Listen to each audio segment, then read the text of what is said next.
అయితే మనం బ్యాక్ పార్ట్లో మనం నడుం పట్టి వేయాలి కదా, అందుకోసం కొంచెం ఖర్చు పెట్టేసుకోండి. ఇప్పుడు మనం పొడవు తీసుకుందాం. ఇట్లా పొడవు తీసేసుకొని ఖర్చుకి మాత్రం పెట్టుకోకుండా ఉండొద్దు. తర్వాత ఇలా లూజ్ తీసుకోండి. ఈ 19.5 ఉంది. 19.5ని మనం మజ్జిగ చేసి పెడుతున్నాను అనమాట.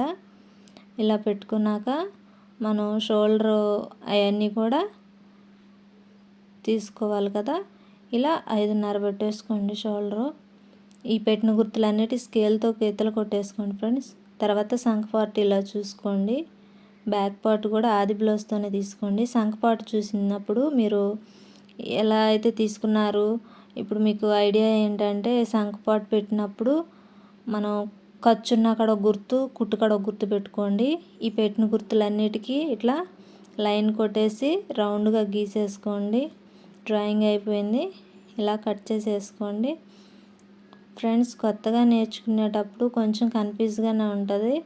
మనం కుట్టు అనేది ఖచ్చితంగా కుట్టు కాడ గుర్తు పెట్టుకొని ఖర్చు కాడ పెట్టుకున్నామంటే మనకు ఖర్చు అనేది సేఫ్గా ఉంటుంది, ఇంక ఇబ్బంది ఉండదు కుట్టేటప్పుడు. ఇలా మనకి కరెక్ట్గా ఉండడానికి కట్ చేసేసిన తర్వాత ఇలా మనకి కింద పక్క చేతులకి హ్యాండ్స్కి వచ్చేసి మడత పెట్టి కుట్టడానికి ఆ కొంచెం ఖర్చు పెట్టుకున్నాక ఇలా గీసేసుకొని, అంటే ఆది బ్లౌజ్తోనే పెట్టేసుకోండి, ఈజీగా పని అయిపోతుంది.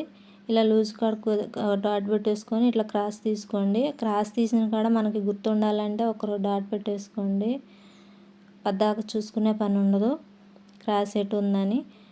ఎప్పుడైనా క్రాస్గా వేసుకోండి ఫ్రంట్ పార్ట్ కూడా.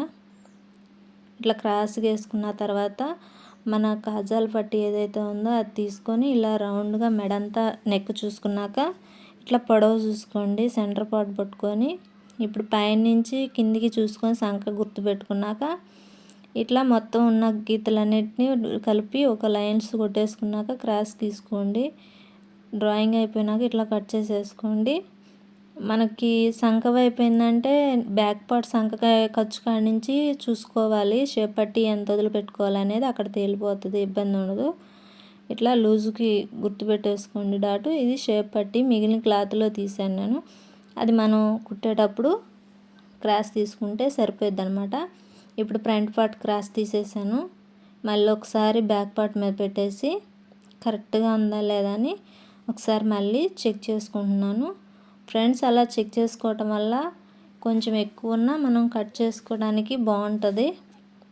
ఇలా కొంచెం కొంచెం ఉన్నాయి నాకు, అవన్నీ కట్ చేస్తున్నాను. ఇప్పుడు మనం షేప్లు వేయడానికి డాట్లు పెట్టాను. మనకి మెయిన్ పీస్ ఇలా తీసుకున్నాక ఇలా పరుచుకొని నీట్గా మనం ముందుగా కట్ చేసిన లైనింగ్ పీస్ని మనం ఆ మెయిన్ పీస్ మీద పెట్టేసి ఇలా హ్యాండ్స్ తీసేసుకోవటమే. ఇక్కడ ఓపెన్ చేసేసుకోండి.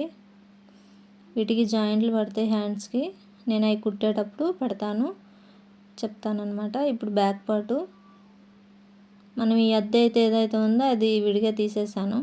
నేనైతే ఒకేసారి ఫ్రంట్ పార్ట్ బ్యాక్ పార్ట్ ఇవన్నీ పరిచి కట్ చేయను ఫ్రెండ్స్, విడివిడిగా వేసుకుంటాను, విడివిడిగా కట్ చేసుకుంటాను. చూసారు కదా మీరు, ఇలాగే విడిగా వేసుకుంటాను అనమాట. అలాగైతేనే నేను ఎటు కావాలంటే అటు వేసుకోగలుగుతాను, అందుకని నేను ఇలాగే కట్ చేస్తాను ఫ్రెండ్స్. Thank you. సబ్స్క్రైబ్ చేసుకోండి ఫ్రెండ్స్. Thank you.